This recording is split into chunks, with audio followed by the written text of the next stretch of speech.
주진우 얘기를 좀 하려고 그래요. 여러분, 사실 기자는 누구나 만날 수 있어야 합니다. 그것이 취재의 기본인 것이죠. 정치인이든 재벌이든 종교 지도자든 보험주의 피의자든 기자는 필요하면은 악명 높은 인물과도 대화할 수 있어야 합니다. 알카에다 지도자와도 만날 수 있고 김정은과도 만날 수 있고. 자, 그러나 만남과 친분은 전혀 다른 문제입니다.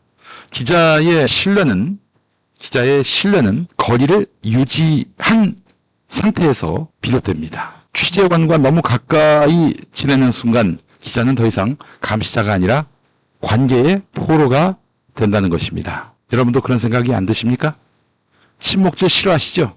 특히 이 뭔가 세상 돌아가는 이치를 설명해주는 스피커가 친목질하는 것에 대해서는 눈꼴 사나워하실 겁니다.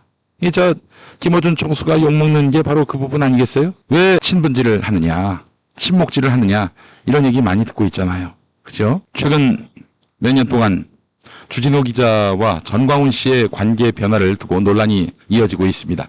10여 년 동안 전광훈을 빤스 목사라고 조롱하고 극우 개신교계의 정치 행보를 신랄하게 비판했던 사람이 주진우 기자 아닙니까? 이제는 방송에서 온건하고 신중한 지도자다, 돈에 욕심이 없는 사람이다, 이렇게 평가하고 있습니다. 자, 그런 돈에 욕심이 없는 전광훈 집에서 돈다발이 발견됐습니다. 심지어 주진우는 보수의 중심은 전광훈만 살아남는다, 이런 발언을 했습니다. 야, 그래요? 지금도 그런가요? 물론 사람 사이의 관계는 변할 수 있습니다. 저하고 주진우 관계처럼 말입니다. 과거에 대립이 화해로 끝나는 경우도 있습니다. 하지만 기자의 세계에서, 그리고 특히 권력 감시가 본업인 탐사 기자의 세계에서 이런 변화는 단순한 인간적 화해로만 보기 어렵습니다. 왜냐하면 기자와 취재원 사이의 친밀감은 보도의 객관성, 나아가 공적 신뢰에 직접적인 영향을 미치기 때문입니다. 여러분, 제가 언론학 석사인 거 아세요? 문어학 박사기도 하지만 언론학 석사입니다. 저널리즘 이론에는 취재원 친화성이라는 경고가 있습니다. 권력자와의 지속적인 접촉이 이 기자로 하여금 정부 독점의 유혹에 빠뜨리고 결국 비판적 거리감을 잃게 만든다는 이야기입니다. 친밀감은 특종을 가져다 주는 것처럼 보이지만 동시에 불편한 진실을 보도하지 못하게 만드는 족쇄가 되기도 합니다. 주진우가 윤석열, 김건희의 실체를 전혀 몰랐을까요? 알았지만 그 관계 때문에 윤석열을 단권일의 최고의 검사, 김건희를 인격자라고 얘기했던 거 아닐까요? 전광훈은 지난 수년 동안 한국 사회의 가장 논쟁적인 인물 중에 한 명이었습니다. 정치와 종교를 뒤섞은 집회, 팬데믹 시기의 대규모 대확산 사건, 대환장 파티, 폭동 및 내란선동 혐의 등 수많은 비판과 고발의 대상이 되어왔습니다. 그럼에도 불구하고 주진우 기자는 방송에서 전광훈은 폭력을 조장하지 않는다, 오히려 폭력을 막으려는 얘기를 한다라고 두둔했습니다. 그런 전광훈이 지금은 지난 서부지법 폭동의 배후로 의심받고 있습니다. 이게 어떻게 된 일입니까, 주진우 기자님? 당신의 분석과 관측이 또 틀렸네요. 이런 질문을 갖게 됩니다. 주진우 같은 어떤 인물에 대한 평가가 양쪽의 목소리를 다 듣는 균형 잡힌 보도일까, 아니면 취재원과의 관계가 가져온 판단 흐림일까? 여러분 생각은 어떠십니까? 저는 이 장면에서 몇 해 전 주진우 기자의 다른 발언이 떠오릅니다. 과거 그는 파면과 구속을 담당했던 윤석열 전 검찰총장을 두고 뭐라고 얘기했습니까?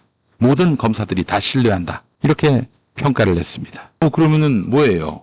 임은정 검사는, 그리고 진혜원 검사는, 서지현 검사는 또 어떻습니까? 그리고 부패 의혹으로 구속 위기에 몰렸던 김건희 씨에 대해서는 청빈하다, 이런 식으로 얘기했죠. 당시에도 언론계 일각에서는 이것이 취재원의 인간적 매력에 빠진 것인지 아니면 친분을 과시하는 것인지 의문이다, 이런 목소리가 나왔습니다. 내가 누구와 친하다 라는 것은 기자 개인의 자랑거리일 수는 있습니다. 심지어 나는 적대 진영의 인물과도 훨씬 탄회하게 대화할 수 있는 능력을 뽐내는 경우도 있습니다. 김은국과도 친한 척했죠. 명태균은 또 스튜디오에 불러서 방송하더군요.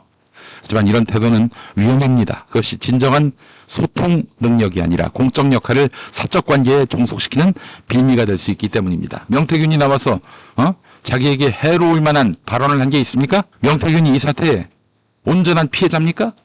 아니잖아요. 공범들 아니에요? 공범을 왜 이렇게 띄웁니까? 그래놓고는 명태균 보고 자수하여 광명 찾아라, 이렇게 한마디라도 했을까요? 우리 주진우 기자가? 특히 전광훈 씨처럼 사회적으로 큰 논란과 피해를 낳았던 인물에게 좋은 사람이라고 신호를 공개적으로 보낸 것은 그 인물의 영향력을 강화하는 결과를 낳을 수가 있습니다. 그렇잖아요. 그렇게 해서 전광훈에 대한 어떤 의심의 고삐를 풀었던 거 아닙니까? 윤석열은 안 그랬어요? 김건희는 또 예외입니까? 2020년 전광훈이 코로나19 확산의 중심에 섰을 때 피해자 가족들은 고통을 호소했습니다. 특히 우리 평화나무에다 연락해가지고 어머니가 아무래도 전광훈 교회에 갔다 온 것 같다. 그래서 휴대전화를 어머니께 개통시켜드렸대요. 돈은 자기가 내고 자기 명의로. 알고 봤더니 어머니가 그것을 출입한 것을 위치 추적을 통해서 확인했습니다. 주진우, 이거 네 책임 아니야? 너하고 상관없어? 그 시기에도 주진우는 전광훈이 밖에서 설치고 다녀야 우리 진영에 좋다. 저한테 그런 얘기 했습니다. 개인적으로. 그 애가 이제 2020년 2월입니다. 평화나무 고발로 전광훈이 골인했습니다. 구치소 갇혔어요. 근데 4월에 총선 끝나자마자 풀려났어요. 근데 내가 막 화가 나가지고 열불 냈는데 주진우가 전광훈이 밖에서 설치고 다녀야 우리에게 도움된다고. 전광훈이가 혹시 문재인 정부 청와대하고 가깝잖아요. 가서 풀어주라고 요구했을까? 뭐 사실 보석은 법원의 판단이긴 하지만은 검찰이 또 이렇게 격렬하게 막지 않으면은 또 풀어줄 수도 있거든요. 윤석열이한테 가서 전광훈 풀어달라고 했을까?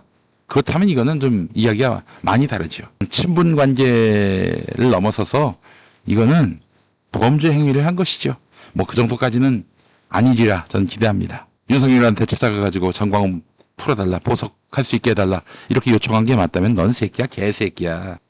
지금은 개새끼라고 생각하지 않겠습니다.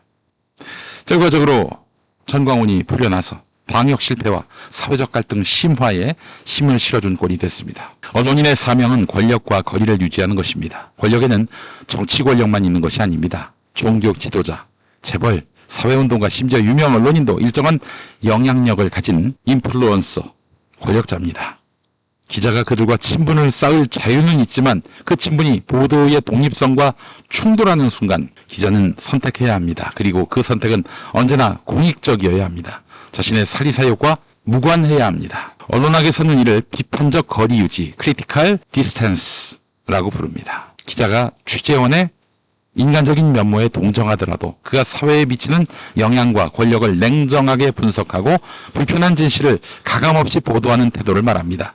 거리감이 무너지면 기자는 더 이상 감시자가 아니라 이제는 홍보대사가 되는 것이죠. 전광훈과 주진우 기자의 관계 변화는 그래서 단순히 개인사로만 볼 수가 없습니다. 그것은 한 언론인이 비판의 칼날을 거두고 대신 친분을 과시하는 모습이었고 그 과정에서 공적 신뢰가 훼손되는 사례였습니다. 전 여기서 다시 묻고 싶습니다. 기자에게 중요한 것은 내가 누구와 친하냐가 아니라 내가 누구를 위해 일하느냐 아닐까요? 그 답은 언제나 시청자와 독자 그리고 시민이어야 하는 것입니다. 혹시라도 언론인이 나는 적진과도 웃으며 술 마실 수 있다라는 것을 자랑스럽게 말한다면 우리는 되물어야 합니다. 그 웃음 뒤에 감춰진 것은 공익을 위한 용기인가 아니면 권력과의 유착인가? 0702 기자는 권력의 친구가 돼서는 안 됩니다.